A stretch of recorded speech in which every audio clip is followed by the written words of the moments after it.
sales is one of those things that people either like doing or don't like doing. Just because you're an introvert does not mean that you couldn't influence people. If you're leading an organization, you're selling all the time. If you're managing a group of people, you're selling to the people that work for you. You're selling to your peers. You're selling to your customers. You have to think of it as, I'm providing a value in exchange for something else, and I'm going to do it as authentically as I possibly can with respect and care. You're doing it with friends. Think of it that way. You're not doing it to adversaries. You're doing it with friends. You're just being a friend to people. Welcome back to Power Theory. I'm Russ Ouellette. I'm an executive coach and organizational consultant, and my mission is to help people find their personal agency, power, and confidence to be successful in their careers. Today, I want to talk a little bit about how every leader is in sales. Sales is one of those things that people either like doing or don't like doing. Anytime I ask somebody about, like, are you networking? Well, I don't like sales. How's your business doing? No, not so good. I can't really find leads. Well, you're doing any sales. Or they just feel like being a salesperson is like the furthest thing that they ever wanted to do. The fact is that most CEOs I know have been in sales or marketing in some capacity at some point in their careers. It's like they've adopted a method of sales or sales behaviors or influence behaviors that are successful to them in their careers, in their business. So maybe some of this will sound familiar to you. I remember having an interview while I was in college to sell cars for one summer or after college. And I remember, God, the last thing I want to be is a car salesman. I mean, we joke about the used car salesman, right? So that's our image or our model that's in our mind about what sales is, and it couldn't be any further from the truth. In fact, good car salesmen are not at all what you think you are. You've probably experienced bad car salesmen. Good car salesmen are awesome at what they do, and they're great people, and they do well because they're good at it. But there is that thing in our head. I remember after college, I had an interview with an insurance company, and they gave me a handwriting analysis test, and they came back and said to me, it shows here that you wouldn't necessarily be a good salesperson, and you don't really value sales. I'm like, first of all, how do you figure that out from a handwriting analysis? And they were dead on right. And they said, well, we'll give you the job anyways, and we'll train you, and so on and so forth. And I didn't take the job, and I remember being horrified that I just don't want to sell insurance, or I don't want to sell anything really. Why is that the case? Well, first of all, I was an introvert. I mean, I didn't know it at the time, but that's probably what I was. I was afraid. I was afraid of people. I was afraid of giving presentations. Sometimes I couldn't speak in public. I'm like, how could I possibly be in a sales role in any capacity whatsoever?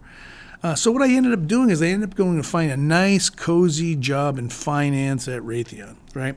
I wouldn't have to sell anything. I wouldn't have to, I could just run spreadsheets. The numbers are the numbers. There's nothing really to worry about. I was an introvert there as well, and I was fearful of people too. But let's just talk about what introversion is. I think as introverts, we think that the world is against us somehow, or we're not the gregarious, and we think of sales as a gregarious person that's loud and can talk to people and shake hands and tell good stories, but that is such a stereotype that's not true. We think of leaders that way too, and that's not true. Introverts are critically important. They're probably half of our population and probably half of our leaders. Just because you're an introvert does not mean that you couldn't influence people, or you couldn't share your ideas and bring people along and align them around things and kind of bring them up a process so that they can engage in your ideas. And that's the same thing. That's all a salesperson does. The other experience that I had, which was critical to me, is when I was in college, I pledged a fraternity, and when I became a member of that fraternity, the next year we rushed, and they asked me to give the brotherhood speech. So what's a brotherhood speech? Okay, so I cobbled together this speech about why it was important for me to be in the fraternity, and I delivered that speech. And the reaction was overwhelming. The fact that it was overwhelming for people, and people came up to me and said, oh my God, that was amazing. And a lot of the rushers signed up probably because of what I had to say. And I remember feeling, wow, I was really good at that. Another critical experience I had is I took a speech class freshman year in college, sophomore year in college, and I took it with all my roommates. And I told the story about how I broke my nose playing marbles. And I'm not going to get into the story now. It is pretty funny. But after I I said that line. It was the last thing I said as I broke my nose playing marbles, and the whole room, we were in a theater, and the theater was filled, and the whole room erupted in laughter and applause, and I was like, what the heck just happened? And after the debrief, I sat down with the two professors. There were two professors in this class, and the two professors looked at me and said, listen, you did a great job. You really have, you really can tell stories well, but you should think about having your lymph nodes removed.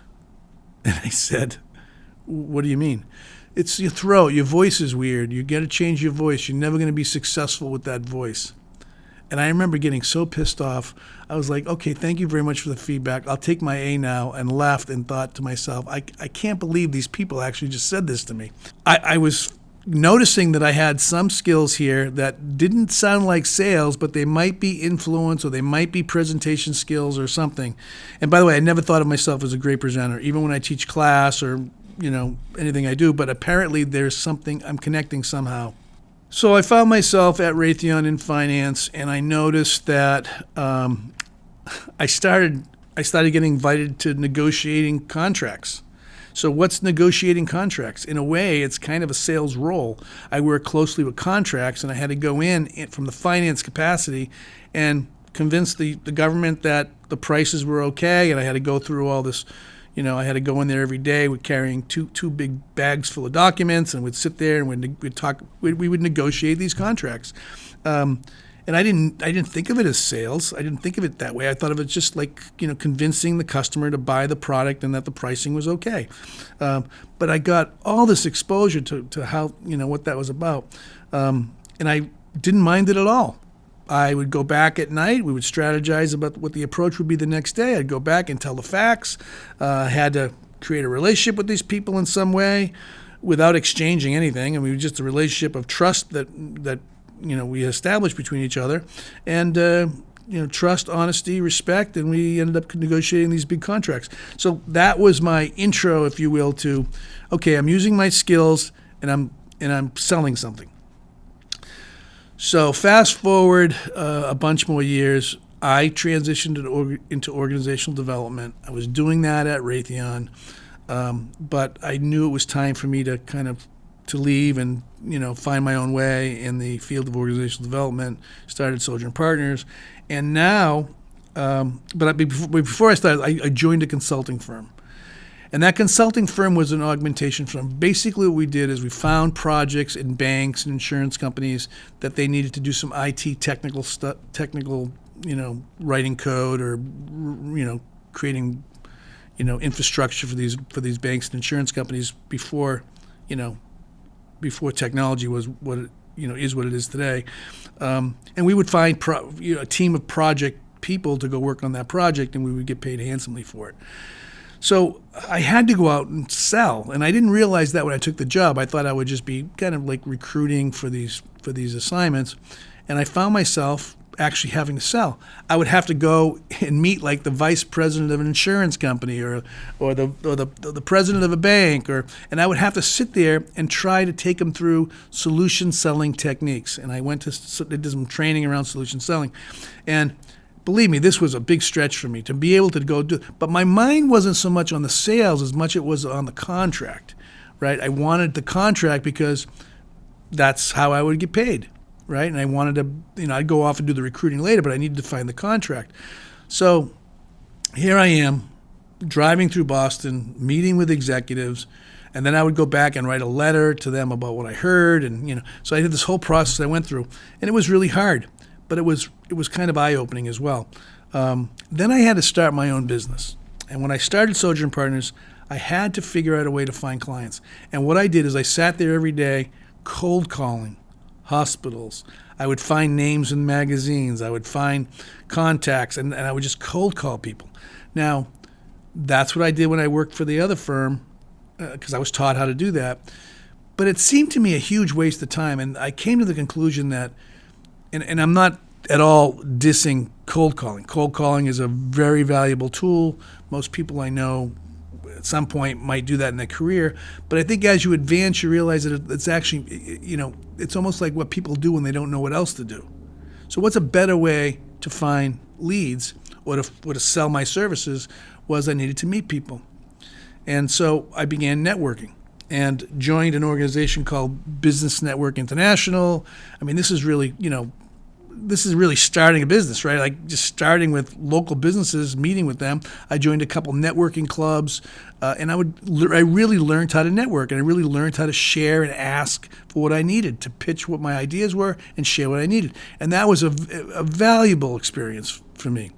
Now, the whole time, I'm not putting on airs. I'm not being a car salesman. I'm not pretending to be anything. All I'm doing is being myself. And the biggest thing I had to get over was my value. I had to get over the fact that I'm asking people to hire me. Why does that feel bad?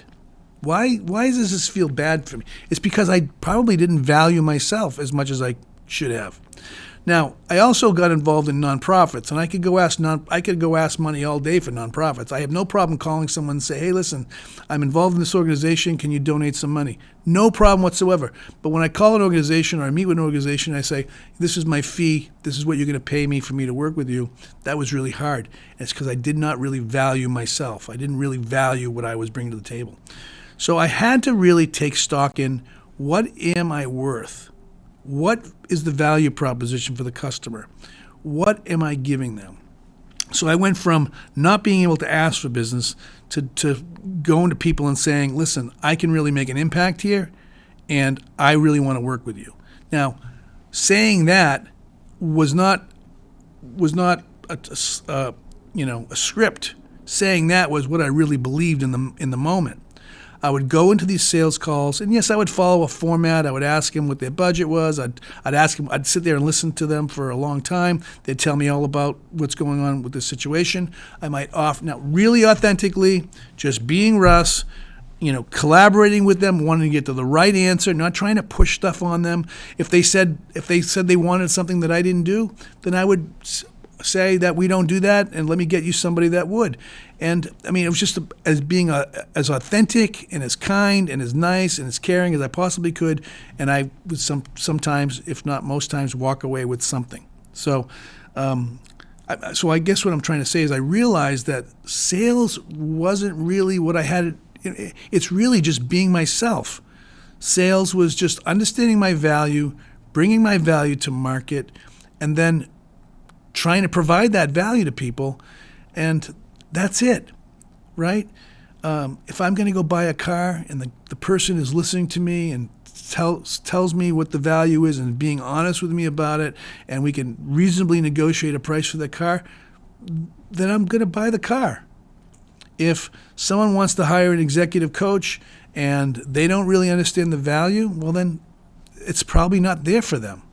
Then that's fine. If they understand the value and they understand my value, then we make a deal and we go to work. And if not, we don't. And that's it. It's authentic. There's two types of people, and I mentioned this before in other podcasts. There's two kinds of people. There are people that can't, it's called exchange theory. There are people that can engage in exchange, and there are people that can't.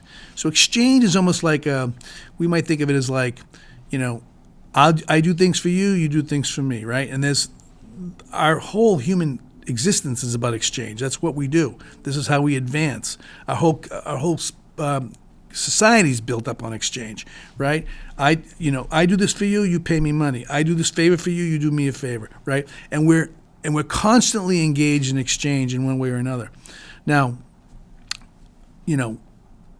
there are people that say, and if you take that to another level, it's almost like political. Yeah, I'm gonna do you a favor, you do me a favor, right? And that's political. Now there are people that really buy into, well, that's part of the game. Business, life, success, career is an exchange. We're exchanging one thing for another, and in order to influence that exchange, I might operate some levels of influence or politics. I might, if I want that client, I might call someone else that works with that client and ask them what they know about them. Can they put a good word in for me? Why is that so bad? If I want to get a job in my company and I know that the hiring manager doesn't know me, I might talk to my boss and say, my boss, can you go off and talk for me? That's political. How many people have ever gotten a job through someone they know? Most of us have. That's political.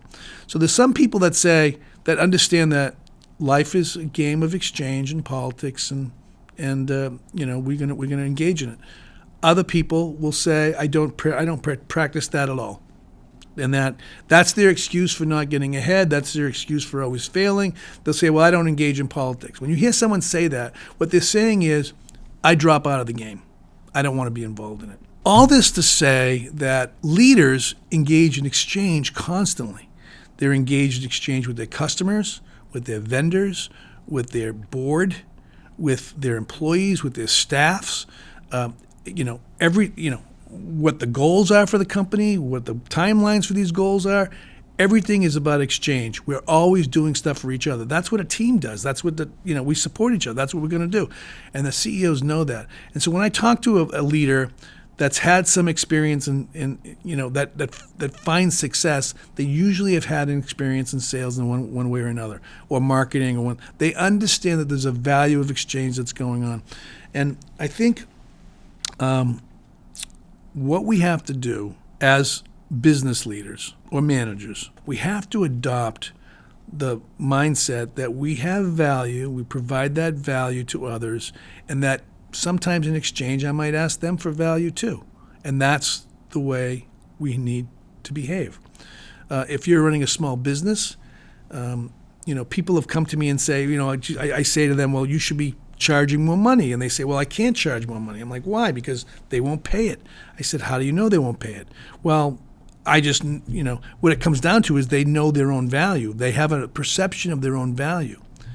And then when I walk them through, well, what do you think the value should be? And then they say it's twice as much as they've been asking for. I'm like, why don't you ask for that? Well, they won't see that value, right?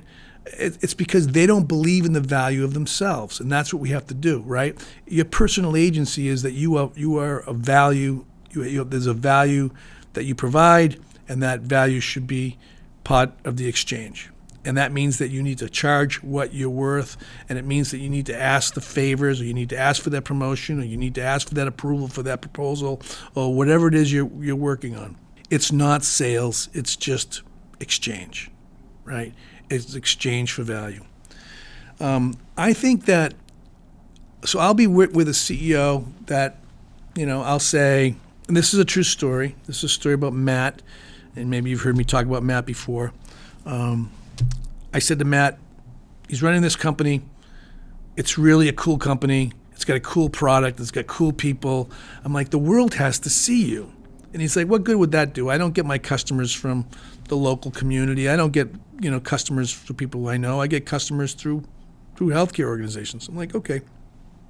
I still think you'd enjoy people seeing you. I think you need to meet people and get out in the world. So he ended up going to a board. And the first thing he said, well, why would the board want me? I'm like, well, the board would want you because you're awesome and they would be interested. So he joins this nonprofit board, and he gets involved in raising money, and he starts networking with people, and then he finds himself on another board, and he's totally enjoying it. Then he's got senators and congressmen coming to meet with him because they realize that he has influence. He's being invited to be on government panels. He's being invited to run events. He's being invited to be involved in new innovations in his field. He start getting all these invitations after 2 or 3 years of being in the network, which basically means, you're not leaving your job, but you're meeting with other people that also believe that there's value in networking and exchange, right? What ends up happening is he becomes like a rock star leader. He ends up selling his company. I mean, it's just nothing but a great story. And I tell this because, this is a person that's never been a salesperson. He's in healthcare. He doesn't sell healthcare. He provides healthcare. And for him to go out and engage in the world and really just make friends with people and really just help people out when they need it, and then ask them for favors when he needed it, which had nothing to do with his business but just had to do with the community. And then he finds himself, with all this value, not only personal value and confidence, but value for his company. This person still works on major boards. It is just so successful professionally and personally. So, regardless of who you are and where you are, and whatever your sales techniques are, however you see yourself, you really should be networking. And what I would say is, if you haven't done this before, what I would do is go to some board or a local nonprofit you like and join a board, right? Just sit on the board. Don't push it. Don't try to sell anybody anything. Just sit there and enjoy it. And what you're going to notice is you're going to make friends with people, and these people are going to like you, and then you're going to be invited on a committee, and then you're going to be in an event, and you're going to find that this is really a great way to spend your time. What's also going to happen, and you're not even going to try to do this, is people are going to say, "So what are you doing over there? Can I learn more about what you're doing?" And you're going to find that there's going to be exchange that takes place that benefits your business. There's no doubt in my mind that's going to happen. Whether you're an introvert or an extrovert, it doesn't matter. You just go and provide your gifts, whatever they are, and you just do the best thing you can do, and people are going to like you, and you're going to get engaged. I believe that when people see you work, when you spend time with people, I don't care who you are, what your personality is, I don't care what your personality type is, I don't care. If you go and give your gifts to people and they see you work and they see that you're a good person, there's no doubt in my mind that people are going to start coming to you for value. When you're networking, when you're selling, when you're doing anything, when you're influencing people, when you're trying to get your project approved, you're doing it with friends. Think of it that way. You're not doing it to adversaries. You're doing it with friends. You're just being a friend to people. I never give out business cards. I think, I hate going to bars because all the conversations in a bar are superficial and meaningless, right? But if I'm at a networking event, I'm not trying to meet 10 people at that networking event. And you'll hear some people do this. Let's meet as many people. I'm trying to have one meaningful conversation with one other human being. That's all I want to do. And I don't even care who it is. And I don't even try to be strategic about it. I don't say, well, I'm going to meet this person and that person. I'm just going to make friends. After I do this 3 or 4 times, I'm going to have 3 or 4 friends in that room. And what's going to happen naturally is people are going to start wanting to talk to me, and eventually they're going to ask me what I do. And by the way, I never tell people what I do until they ask me. I ask about them. I'm curious about other people. Again, I'm just going to make friends. I'm just trying to, enjoy myself. It's like I'm at a cocktail party. There's a couple of executives I know. One guy has been a mentor to me for a long time. I asked him one time to give a talk on networking to a leadership class. Now, this person was a lawyer. He was a managing partner of a law firm. He basically said networking was like date night. What he meant was he takes his wife to these networking events, and he's just having fun and making. Now, that this person has had nothing but a great career since then. He was just making friends. It's got nothing to do with sales. He ended up being a managing partner of the firm. He sat on many boards, and now he's leading one of the biggest organizations in the community. And he did that by just making friends. There was a friend of mine who ran for a very senior office. And even though I wasn't even in his party, he asked me to be on his finance committee because he was a friend of mine. So here I am on the finance committee to a politician who's running for a very senior office, and I'm on the finance committee. And he says, "Russ, I want to sit with you and go over, go over the Rolodex with you and see if there's some people we can call and ask for money." Right now, someone like me, that's a little horrifying, but I went and did it. And when I got there, he actually has a campaign person with him going through, and she's doing the talking regarding who my friends are and what's going on. And then he would jump on it, and we would discuss my relationship with them. And then he would call them. She would dial the number, hand him the phone. He would call them, and he would ask them for money. And it was not awkward at all. This sounds really salesy, right? It sounds like it's really, you're asking for campaign money. But he's providing a value, and he's asking people he knew through someone else that they respected and felt safe with. So I'm only telling this story because that was powerful. What I started doing immediately after that is I have a list of prospects. I would have my assistant come in, sit across the table from me, and all she had to do was sit there. I would then look up the person's name. She might give me the phone number. I would call them. And after I called them, I'd say, how was that? And she'd say, oh, that was good. And I would continue. And I found that it wasn't cold calling. I was making friends with people.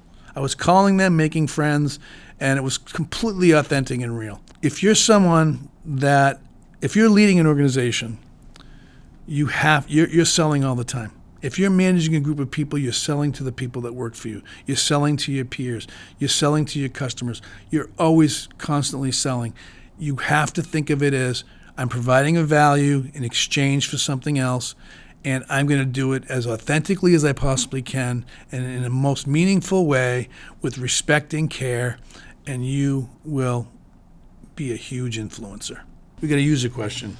I'm working in marketing, and recently my manager told me I needed to understand our client's industry so I can start cross-selling digital products. This is overwhelming because I'm more of a creative and I don't like sales. So there's someone saying exactly what I said earlier, right? They don't like sales, and because what's the definition of sales to them? They think they have to behave like maybe their peers in these meetings, or they have some mindset of what sales is. So that's the first thing they have to get over. The second thing is they probably maybe you don't understand your value. Like, what is your value? So need to understand the client industry is probably fearful to you. Like, I don't know, maybe it's banking or insurance or healthcare or whatever the how are you going to possibly know about that? You're not going to be able to learn that in an afternoon or certainly a year. You're going to have to be entrenched in those industries to really know those industries. So all you can really do is provide your value. So this is what I would try to do. Don't get freaked out by the fact that they're asking you to do this, right? What's cross-selling? You're just going to maybe there's value that you can provide in other areas. So you sit in the meeting. My guess is you're not leading these meetings because you're creative, right? And your manager's going to be there, or some salesperson's going to be there, and they're going to be pitching this stuff. But as stuff comes up that you see that you can make a difference, that you can have value, you're going to just mention that value. You're going to say, we can do this for you. This is also something we've been playing with. Maybe there's a benefit if we do this. That's all you're going to do. That doesn't mean you have to be a salesperson. It doesn't mean you have to take a sales class. It doesn't mean that you have to sell something that they don't need. It just means you have to go in there authentically and, based on what you know, offer new products and services that you think of are value. And that's it. If you like this video, if you like this podcast, you can email me at info@sojournpartners.com. If you give me your email address, I can put you on the mailing list. You can make comments below. Thanks for joining me, and we'll see you next time on Power Theory.